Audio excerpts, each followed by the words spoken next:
Hey K through 5th team, hope you're doing good. We're so excited you're serving with us this weekend. We are into Jacob and Esau, and Jacob's, trick at the end, his little sleight of hand to get the birthright, the blessing from Isaac, and so it's going to be a good one. All right, so this is a good. We have a new memory verse. Just a reminder: God has said, "I will never leave you nor forsake you," so we can confidently say, "God is my helper.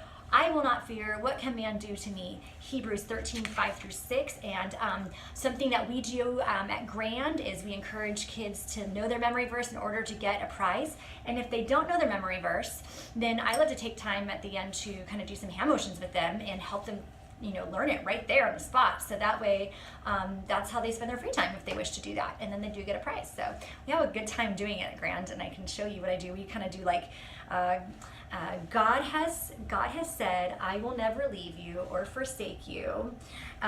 So we can confidently say, "The Lord is my helper. I will not fear. For what can man do to me?" So I really don't even have this verse fully memorized, but doing the hand motions really helps me. Hebrews 13:5-6. All right, so hopefully that kind of helps you. And it was amazing. Even some of the little kids were learning it just great. So just another way to kind of build into those kids during that free time at the end if you wish, okay? All right, probably more doable at Grand, obviously, than baseline, because I know the playground is hard. Okay, then obviously you'll start with the same structure with video, rules, everything else. There's nothing new here. Just make sure you follow the transcript and of the actual lesson. There's a lot in there. Have the kids read parts of the verses that are in red. If they wish to read a verse out loud, they can find it in their Bible. And then for our object lesson on page 5, it's just like a heads or tails game. And it's all very self-explanatory, but go ahead and read through what it is. Raise your hand if you think it's going to be heads or tails, or kind of predicting what's to happen.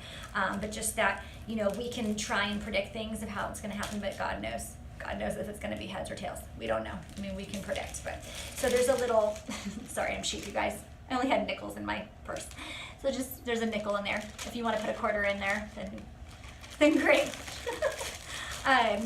But yeah, just that it's easy to predict, but God directed that the older sibling would serve the younger, and that's how it's going to be, and He knows the future. And even though we can try and predict the future, we can't. Only God can do that. So hopefully that helps you. Have a great weekend. We love you guys, and thanks for serving. God bless you. Bye.